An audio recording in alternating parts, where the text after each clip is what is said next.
আজকে নবম দশম শ্রেণীর unit 2 climate change lesson 2 environmental pollution নিয়ে আলোচনা করা হবে। এখানে এটি শুরু করার আগেই ভোকাবুলারি দিয়ে দেওয়া হবে তোমাদেরকে, তারপর প্যাসেজ আলোচনা করা হবে।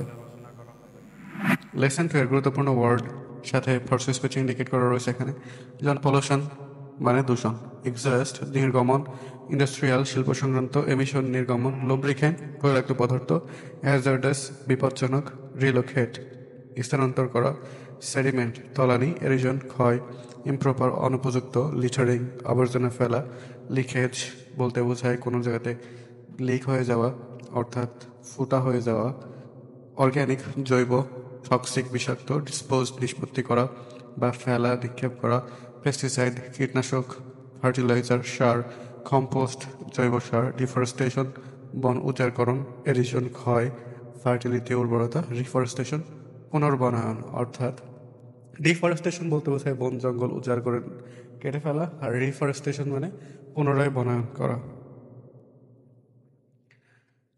লেসন 2 তে যে টপিক আলোচনা করা হয়েছে এনভায়রনমেন্টাল পলিউশন অর্থাৎ পরিবেশ দূষণ, ওটাই এখানে দেওয়া আছে সেন্টেন্সের বাংলা অর্থ সহ। আপনারা এগুলো স্ক্রিনশট নিয়েও পরবর্তীতে ফোনে পড়তে পারেন। Bangladesh is now in the grip of all source of pollution like air pollution, soil pollution and water pollution. Bangladesh এখন বায়ু দূষণ, মাটি দূষণ এবং পানি দূষণের মতো সব ধরনের দূষণের কবলে পড়েছে। The dwellers of urban areas are the worst sufferers of such pollution. শহরের বাসিন্দারা এই দূষণের সবচেয়ে বেশি ক্ষতিগ্রস্ত। The indiscriminate industrialization process in Bangladesh over the past decades has created significant environmental problems. গত কয়েক দশকে বাংলাদেশে অপরিকল্পিত শিল্পায়নের প্রক্রিয়া গুরুতর পরিবেশগত সমস্যা তৈরি করেছে। We will now read about some of the common types of environmental pollutions and ways of coping with them. আমরা এখন পরিবেশ দূষণের সবচেয়ে খারাপ ধরনগুলো এবং সেগুলো মোকাবেলার উপায় সম্পর্কে পড়ব। প্রথমে রয়েছে air pollution. Air pollution comes from a wide variety of sources. বায়ু দূষণ বিভিন্ন উৎস থেকে হয়, যেমন in Bangladesh poisonous exhausts from industrial plants, brick kilns, old or poorly serviced vehicles, and dust from roads and construction sites are some of the major sources of air pollution. বাংলাদেশে শিল্প কারখানা, ইটভাটা, পুরনো বা সঠিকভাবে রক্ষণাবেক্ষণ করা হয় না এরকম যানবাহন, এছাড়াও সড়ক ও নির্মাণস্থলের যে ধুলো, এগুলোর কারণেও দূষণ ঘটে। We can minimize this type of pollution by making less use of motor vehicles and avoiding the use of vehicles older than 20 years. আমরা মোটর যানের ব্যবহার কমিয়ে ফেলতে পারি। এছাড়াও যেই সমস্ত যানবাহনের বয়স 20 বছরেরও বেশি, সেগুলোকে আমরা এড়িয়ে যেতে পারি এইভাবে বায়ু দূষণ কমানোর ক্ষেত্রে। We may also use proper lubricants to lessen the level of emission and pollutants. আমরা বায়ু নির্গমন ও দূষণ কমাতে সঠিক লুব্রিকেন্ট ব্যবহার করতে পারি।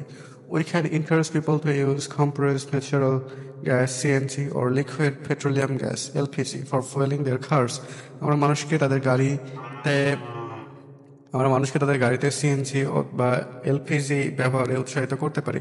The government may relocate hazardous industries like brick kilns to areas away from human habitants. সরকার ইটভাটার মতো বিপজ্জনক শিল্পগুলোকে জনবসতি থেকে দূরে সরিয়ে নিতে পারে। Water pollution can occur in oceans, rivers, lakes, ponds and other good reservoirs. পানি দূষণ মহাসাগর, নদী, হ্রদ, পুকুর এবং ভূগর্ভস্থ জলাধারে হতে পারে। As different water resources flow together, pollution can spread easily and quickly. বিভিন্ন পানির উৎস একত্রিত হয় এবং সহজে দূষণ ছড়িয়ে যেতে পারে। Causes of water pollution include increased sediment from soil erosion, improper waste disposal and littering, leakage of soil pollution into water supplies, organic materials that decay in water supplies. পানি দূষণের কারণগুলো হলো মাটি ক্ষয়ের কারণে জমে থাকা পলি বৃদ্ধি, অপ্রয়োজনীয় বর্জ্য ফেলা, মাটির দূষণে পানি সরবরাহের সাথে মিশে যাওয়া এবং পানিতে জৈব পদার্থ পচন। In fact, polluting the land means polluting the water. প্রকৃতপক্ষে ভূমি দূষণ মানেই পানি দূষণ। Throwing away toxic substance on the ground near a water source means it eventually reaches the body of water. পানির উৎসের কাছে বিষাক্ত পদার্থ ফেলা মানে তা শেষ পর্যন্ত পানির সাথে মিশে যাবে। Industrial waste must not be disposed in rivers or lakes. শিল্প বর্জ্য নদী বা হ্রদে ফেলা উচিত নয়। We need to be more careful about disposing household waste too. আমাদের গৃহস্থলী বর্জ্য নিষ্পত্তি করার ব্যাপারেও আমাদেরকে সচেতন হওয়া উচিত। Use of pesticides means that when it rains, chemicals used in a lawn or garden wash into the water bodies. কীটনাশক ব্যবহারের ফলে বৃষ্টির সময় লন বা বাগানের রাসায়নিক পদার্থ পানির সাথে মিশে যায়। Therefore, we must be aware of the dangers of using pesticides as they may pollute our rivers, canals and lakes. তাই কীটনাশক ব্যবহারের বিপদ সম্পর্কে আমাদের সচেতন থাকতে হবে, কারণ এগুলো আমাদের নদী, খাল এবং হ্রদ দূষিত করতে পারে। সয়েল পলিউশন অর্থাৎ মাটি দূষণ। Among the most significant causes of soil pollution is the enormous volume of industrial waste which is being produced every day but not disposed properly.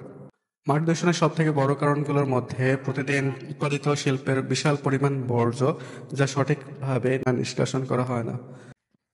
The mismanagement of household wastes, particularly the polythene shopping bags, has caused a serious threat to the soil and the drainage system.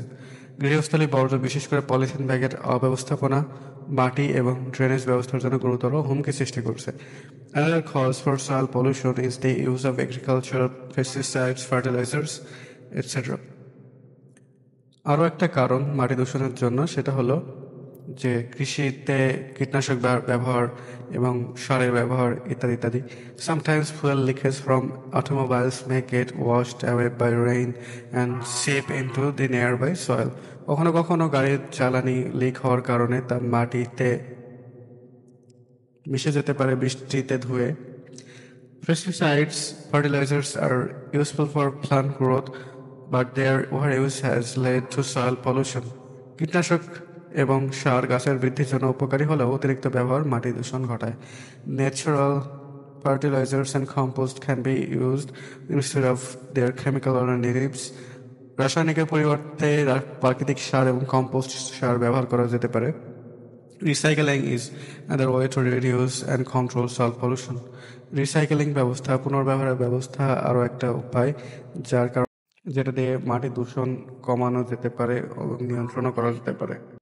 Recycling papers, plastics and other materials reduce the volume of refuse in landfills. কাগজ, plastic অন্যান্য উপকরণ পুনর্ব্যবহারের ফলে ল্যান্ডফিলের অর্থাৎ মাটিতে এগুলো জমা করার ব্যবস্থা কমে আসে, যার কারণেও আবর্জনা পরিমাণ কমে যায়। Deforestation also causes erosion, pollution and loss of fertility of soil. বনজারকরণ মাটি ক্ষয় ঘটায়, দূষণ ঘটায় এবং এটার কারণে মাটির উর্বরতা হ্রাস পায়। Planting trees and reforestation help prevent soil erosion and pollution. তো গাছ লাগানো এবং পুনরায় বনায়ন মাটি ক্ষয় এবং দূষণ প্রতিরোধ করতে সহায়ক। Thank you for watching the video with your patience. You are requested to subscribe the channel and share the video if you like it.